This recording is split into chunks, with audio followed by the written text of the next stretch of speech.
देखो अब ये कवि सम्मेलन रंग में आने लगा, लोग बैठ गए। करना जानते हैं। मैं प्रेम प्यार की बातें नहीं सुनाऊंगा, वो बातें कतई नहीं सुनाऊंगा जो फिल्मों में नायक नायिकाओं के लिपटने चिपटने को लोग मोहब्बत समझते हैं, क्योंकि ये प्रेम प्यार नहीं है। मैं आनंद की चीजें सुनाऊंगा कि माँ सरस्वती को प्रणाम करता हूँ। माइका लाल, आपका माइक बहुत ही अच्छा है। किधर बैठे हो? इधर बैठे। बहुत अच्छा माइक है, इसको थोड़ा मेरे माजने का बना दो। इसका इको बिल्कुल नष्ट भ्रष्ट कर दो। हेलो हेलो, इसका बेस थोड़ा सा कम करो। हेलो, थोड़ा सा और करो। अरे बेबी को बेस पसंद है, बेबे को नहीं है। हेलो, इसकी ट्रिपल थोड़ी सी बढ़ाओ। हेलो, थोड़ी और बढ़ाओ। हेलो, जो मॉनिटर स्टेज को साउंड दे रहा है इसको थोड़ा सा लाउड करो। अरे हेलो, थोड़ा और, दोनों को। हेलो, हाँ, ये इतनी बातें इसलिए बता रहा हूं ताकि तुम्हें पता चल जाए मैं भी पहले माइक वाला ही था। अब इसमें बीच बीच में उंगली मत करना। माइक बहुत अच्छा हो गया है, अब इसको वापस पहले जैसा कर दो। ये सब मैं इसलिए मेहनत कर रहा हूं, मैं बहुत दुख पाके पहुंचा हूं यहाँ पर। पिछले साल घर से निकला था यहाँ आने के लिए, इतना भयंकर ट्रैफिक जाम था। ये तो दाढ़ी बनाने के सामान थे इसलिए बना के मंच पे आया, वरना तो बहुत मुश्किल स्थिति थी।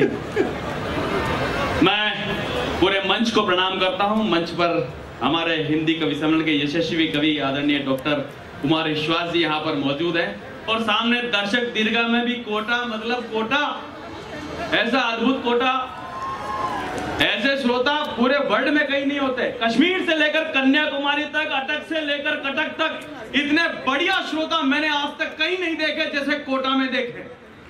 ये बात मैं इसलिए कह रहा हूं क्योंकि मैं भी इतनी दूर दूर तक गया ही नहीं। बहुत आनंद के साथ इस कवि सम्मेलन को हम शुरू करना बहुत अच्छे चाह रहे थे। मैं ही शुरू करता, लेकिन योग की बात है, ये सब लोग आ रहे जा रहे हैं, इन सबका मैं हार्दिक स्वागत करता हूँ। पधारिए भाई साहब, पधारिए। माननीय मुख्य अतिथि आ गए हैं। हाँ, स्वागत है आपका। शुरू करो। हाँ, और पूरी। गुल गुलशन से महकते जहान देखे हैं, ऐसे तो आनंद आ जाएगा। गुल गुलशन से महकते जहान देखे हैं, हमने मुश्किल में सिकंदर महान देखे हैं। गुल गुलशन से महकते जहान देखे हैं, हमने मुश्किल में सिकंदर महान देखे हैं। और भूल कर नाज न करना उधारी किस्मत पे। अरे अहंकार क्या करना, जिन अंग्रेजों के साम्राज्य में सूरज नहीं डूबता था उनके आज वायसराय की ड्रेस हमारे बैंड बाजे वाले पहनते हैं। हाँ, ऐसे आनंद के साथ तो मजा आएगा। भूल कर नाज न करना उधारी किस्मत पे, हमने बारिश में भी जलते मकान देखे हैं। गुल गुलशन, अरे देखा हमने कोरोना काल में क्या बुरी स्थिति हो गई थी।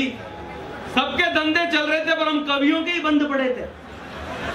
2 साल तक घर पे ही पड़े रहे। इतने सोए कि सपने भी रिपीट होने लग गए थे। मेरे साथ डॉक्टर साहब संकट ये था, मेरे हर 2 सपनों के बीच में विज्ञापन भी आने लगे थे। अरे क्या समय, टेलीविजन और अखबारों के समाचार तक बदल गए। घर पर रहते रहते पति को हुआ अपनी ही पत्नी से प्यार। गर्लफ्रेंड से सारे रिश्ते तोड़े। वो एक आदमी तो गया डॉक्टर साहब के पास, डॉक्टर साहब मैं योग करता हूँ, आसन करता हूँ, प्राणायाम करता हूँ, गर्म पानी पीता हूँ, नींबू के पानी से गरारे करता हूँ, वैक्सीन के दोनों डोज लगवा लिए, दिन में 50 बार हाथ धोता हूँ, 100 बार हैंड सैनिटाइज करता हूँ, अब बताओ मैं और क्या करूँ? डॉक्टर साहब बोले, भैया अब तो भगवान नरसिंह अवतार ले तो ही तेरी मृत्यु हो सकती है। कितना खराब समय था, घर पे ही पड़े रहते थे। हाँ। बड़ी विचित्र स्थिति, कहीं जा नहीं सकते थे। बाहर जावे तो ये पुलिस के सज्जन हमारा सम्मान करते थे। हाँ, आदमी सूजी लेने जाता था, सूजी भी लेके आता था।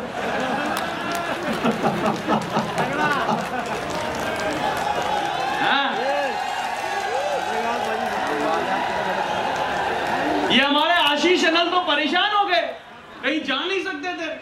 तो एक दिन वो सब्जी बेचने वाला आया ठेला लेकर के, उसको बोला यार ऐसा कर, तू मेरे घर पे बैठ के थोड़ी देर टीवी देख, मैं तेरा ठेला लेकर के थोड़ा घूम के आता हूँ। वो बोला भाई साहब मैं तो आपके पीछे वाली कॉलोनी में रहता हूँ, असली सब्जी वाला तो मेरे घर पे टीवी देख रहा है। कितना खराब समय था ये। हमारे तेज नारायण बेचैन विश्वविख्यात व्यंग्यकार उन दिनों सभी घबराए पड़े थे, कितने भी विख्यात हो। बीच में थोड़ा टाइम मिला दिया, मंदिर गए, जाते ही पुजारी जी से कहा पुजारी जी बहुत डर लग रहा है। पुजारी जी ने कहा डरने की कोई जरूरत नहीं है, अपना दायां हाथ आगे बढ़ाओ। तो इन्होंने आंख बंद करके श्रद्धा विश्वास और आस्था के साथ अपना दायां हाथ आगे बढ़ाया।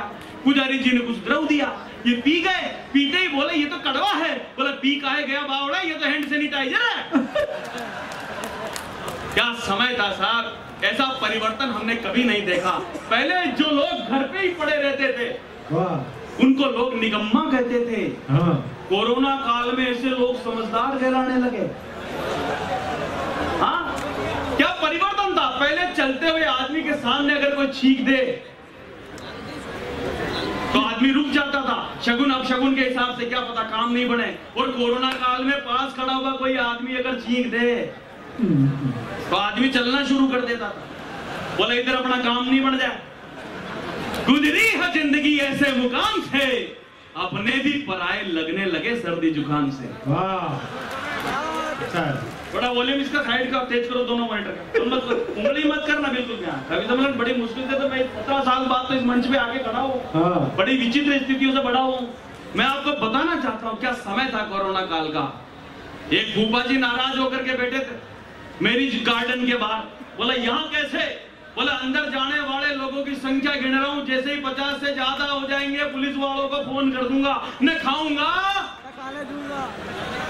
हाँ, ये जब फूफा जी यहीं पड़े हैं। लेकिन दोस्तों तबीयत को नासाज बहुत किया है, शैतानियत का आगाज बहुत किया है। अरे शहरों का सन्नाटा बता रहा था, हमने कुदरत को नाराज बहुत किया है। बहुत अच्छे, बहुत अच्छे। ये कोटा की तालियां नहीं है, या ये फिजाओं में लहराती हुई तालियां आनी चाहिए जिससे पता चले कि कोटा दशहरे में कवि सम्मेलन हो रहा है। एक बार मैं इतना थका हुआ आया हूँ, थोड़ी मोहब्बत के साथ मुझे तालियां बजाकर हिम्मत दे दो, मैं शुरू करूँ। एक और चतुष्पदी का मजा लेना, मुक्त चतुष्पदी का। खूब तरक्की करने का हर पल हंगामा है। बाबा करो, हाँ करते रहो कुछ न कुछ। हमारे अगले बड़े पूर्वज कुछ नहीं करते तो हम इतने होते क्या? हाँ, कुछ न कुछ करते रहो। खूब तरक्की करने का हर पल हंगामा है, यार दोस्त दुनिया भर के और रामा सामा है। 5-5 हजार दोस्त तो लोगों के फेसबुक पे पड़े। अच्छा, ये फेसबुक भी बहुत ऊंची चीज है। एक पति ने फेसबुक पर पोस्ट किया, पंछी बनूं उड़ता फिरूं मैं मस्त गगन में। तो नीचे लुगाई ने कमेंट किया, धरती पर आते ही सब्जी ले आना भवन में, वरना एक भी बाल नहीं बचेगा चमन में। वातावरण ही बड़ा अद्भुत है। वो एक मालकिन ने तो अपनी काम वाली बाई को डांटा। बोला 3 दिन बिना बताए काम पर नहीं आई, कहां गई थी? वो बोली मैंने तो फेसबुक पे अपडेट कर दिया था कि मैं 3 दिन के लिए गांव जा रही हूँ। और साहब ने तो कमेंट भी किया था, मिस यू कम सून। अच्छा करे क्या? ये फेसबुक व्हाट्सएप 24 घंटे मोबाइल जेब में पड़ा रहता तो आदमी लगा ही देता है। बड़ा विचित्र समय आ गया सर। आजकल प्रेम प्यार मोहब्बत में दिल टूट जाए तो दर्द नहीं होता है। असली दर्द तो तब होता है जब आप मोबाइल को चार्जर पर लगाकर जाओ और 2 घंटे बाद आके देखो कि बटन दबाना तो भूल ही गए थे। हाँ, खूब तरक्की करने का हर पल हंगामा है, यार दोस्त दुनिया भर के और रामा सामा है। पर लाइफ में जब प्रॉब्लम आए फाइनेंशियल, लाइफ में जब प्रॉब्लम आए फाइनेंशियल, तो पता चले कि आपके सब मित्र सुदामा है। खूब तरक्की करने का। एक और चतुष्पदी का मजा लो कि मुस्कुराहट के दम पर गम को सीना जान गए। दोस्तों अगर जिंदगी में किसी रोते हुए बच्चे को हंसा दिया तो फिर आपको अगरबत्ती भी जलाने की जरूरत नहीं है। सबसे बड़ा अनुष्ठान यही कहलाता है, क्योंकि हंसना हंसाना मनुष्यों का विशेषाधिकार है। आपने कभी किसी जानवर को हंसते हुए नहीं देखा होगा। अगर कोई जानवर हंसने लगे तो समझ लेना वो इंसान होता जा रहा है। पर अगर कोई इंसान होकर नहीं हंसे तो समझ लेना प्रक्रिया प्रारंभ हो गई है। अब आपके आसपास बैठे हुए आदमी को चेक करते रहना, उसमें ये प्रोसीजर स्टार्ट तो नहीं हो गया है। अरे ये तो भगवान का दिया हुआ वरदान है। कितने खराब समय के बाद भी हम जिंदा बच के, जैसा कि डॉक्टर साहब ने बताया कि कोरोना काल के बाद 1 लाख लोग कविता सुनने के लिए बैठे हैं। इससे बड़ी बात और क्या हो सकती है। जरा एक बार कोटा नगर निगम के द्वारा आयोजित इस ऐतिहासिक कवि सम्मेलन के लिए जोरदार तालियां बजाकर बताओ कि आप सब लोग कवि सम्मेलन सुना। मैं सुनाने को और भी सुना सकता हूँ, पर मैं जानता हूँ कि मेरे सामने आज कौन लोग बैठे हैं। कोटा अद्भुत शहर, जैसा कि नाम बताया, यहाँ बड़े बड़े साहित्यकार कवि रहते हैं। दावाई दुर्गादान सिंह जी गौड़, मुकुटमणि राज जी, पंडित विश्वामित्र दादी, और मैं जानता हूँ दर्शक दीर्घा में भी कौन बैठे हैं। आदरणीय गोविंद जी माहेश्वरी जैसे व्यक्ति यहाँ पर बैठे हैं जो लोगों के दिलों पर दस्तखत करना जानते हैं। मेरे जीवन का अद्भुत किस्सा इनसे जुड़ा हुआ है। मैं भी पहले डॉक्टर साहब पहले कोटा ही रहता था, स्कूल में पीटीआई था। 30,000 तनख्वाह थी मेरी, 15,000 सावधान के, 15,000 विश्राम के मिलते थे, और मेरे को तो सारे विश्राम के ही मिलते थे। फिर मैंने नौकरी छोड़ दी। हाँ, मैंने कहा यार बच्चों को गलत पढ़ाने से तो नहीं पढ़ाना ही ठीक है।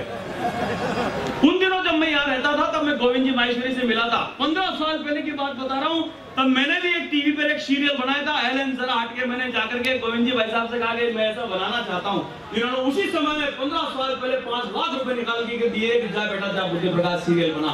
मैं जानता हूँ ऐसे गोविंद जी माहेश्वरी के सामने आज मैं सुना रहा हूँ जो भगवान का भजन करना जानते हैं। मैं प्रेम प्यार की बातें नहीं सुनाऊंगा, वो बातें कतई नहीं सुनाऊंगा जो फिल्मों में नायक नायिकाओं के लिपटने चिपटने को लोग मोहब्बत समझते हैं, क्योंकि ये प्रेम प्यार नहीं है। मैं आनंद की चीजें सुनाऊंगा कि मुस्कुराहट के दम पर गम को सीना जान गए, पी करके बिना बहके तो समझो पीना जान गए। अच्छा, पीने वालों की दुनिया बड़ी अद्भुत होती है।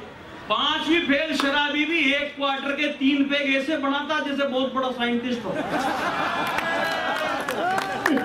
एक तो आज मुझे ज्ञान दे रहा था मुझे मेरा खुद का नाम बुद्धि प्रकाश, मेरे खुद के ज्ञान देने की एजेंसी है, और तकदीर में फोटो तो छोटी होती है। बोला बुद्धि प्रकाश जी, किसका रहा है किसकी रह जाएगी, सब मर जाएंगे, विस्की रह जाएगी। मैंने कहा वाह। अच्छा, इस लाइन के लोगों को कोई समझा नहीं सकता। मैंने फिर भी कोशिश की, मैंने कहा शराब बंदी के लिए कुछ अनुष्ठान चलाया जाए। मैं गया एक गांव में, मैंने बहुत सारे लोगों को इकट्ठा किया, 2 कांच की गिलासें ली, एक में पानी डाला, एक में शराब डाली। फिर मैंने एक कीड़ा लिया, कीड़े को लेकर के पानी के गिलास में डाला, कीड़ा उसमें थोड़ी देर तैरता रहा। मैंने पूछा गांव वाला क्या हुआ, बोले साहब कीड़ा तैर रहा है। मैंने उस कीड़े को निकालकर शराब के गिलास में डाला, कीड़ा उसमें भी थोड़ी देर तैरता रहा, फिर मर गया। मैंने पूछा गांव वालों क्या हुआ, बोले साहब कीड़ा मर गया। मैंने पूछा इससे आप लोग क्या समझे, बोला सब समझ गए, शराब पीने से पेट के सारे कीड़े मर जाते हैं। दुनिया में समाज सुधार करना कितना टिपिकल काम है। बड़ी विचित्र स्थितियों में समाज का आनंद फंसा हुआ पड़ा, वहां से निकाल करके लाने की कोशिश कर रहा हूं मैं आपको। बता दिए भाई साहब। हाँ, आप भी समय पर आए, हमने जल्दी शुरू कर दिया था। ये सब फालतू के टोटकेबाजी वैसे ही करनी पड़ रही है। ये कीड़े मार के आए, कीड़े मार के आए। अच्छा, कीड़े मार के आए, बता दिए भाई। सब ठीक है। मुस्कुराहट के दम पर गम को सीना जान गए, पी करके बिना बहके तो समझो पीना जान गए। तो दर्द और कड़वे वचन भी, दर्द और कड़वे वचन भी जब सहन होने लगे। जिंदगी बहुत कुछ सिखाती है हमारे को सर। जिसका कोई नहीं होता है उसका कोई नहीं होता है। जिसका कोई नहीं होता है उसका कोई नहीं होता है, पर ऐसा कोई नहीं होता है जिसका कोई नहीं होता है। जरा अच्छी बात पर तालियों की लहर उठनी चाहिए। हाँ, उन्हें गम है इस बात का कि मुझे गम है किस बात का। अच्छा, हाँ, ये अनिल जी सुवाल का साहब कवि सम्मेलन के लिए बहुत मेहनत कर रहे थे। निशा मुनि गोड से भी फोन करवाया, बोले साहब आप कवि सम्मेलन में आ जाएंगे। मैंने कहा आ जाएंगे। बोले कितने पैसे लोगे। मैंने कहा पूछा भाई और कौन कौन आ रहे हैं। बोले साहब सबसे बड़े कवि डॉक्टर कुमार विश्वास आ रहे हैं। और मैंने कहा फिर क्या है, डॉक्टर कुमार विश्वास को जितना दे रहे हो उनसे 1000 रुपए कम दे देना। तो ये छूट दे, बोले आ जाओ कुमार विश्वास जी हमारे यहाँ 1000 रुपए में ही आ रहे हैं। तो मैं समझ गया था किन लोगों के बीच में यहाँ खड़ा हुआ हूं। मुझे गम है इस बात का कि उन्हें गम है किस बात का, और उन्हें गम है इस बात का कि मुझे गम है किस बात का। कुल मिलाकर हमारे यहाँ सब परेशान क्यों हैं, हमें पता ही नहीं है कि हम परेशान क्यों हैं। तब सुना रहा हूं मैं आपको। मुस्कुराहट के दम पर गम को सीना जान गए, पी करके बिना बहके तो समझो पीना जान गए। दर्द और कड़वे वचन भी जब सहन होने लगे, दर्द और कड़वे वचन भी जब सहन होने लगे, तब समझ लेना कि बुद्धि अब तुम जीना जान गए, तब समझ लेना कि बुद्धि अब तुम जीना जान। बहुत अच्छे, वाह क्या बात, एक बार तालियां बजाइए। अब देखो, अब ये कवि सम्मेलन रंग में आने लगा, लोग बैठ गए, और इसके लिए विशेष रूप से बुद्धि प्रकाश ने, भाई राम बाबू जी ने बड़ी मेहनत करी।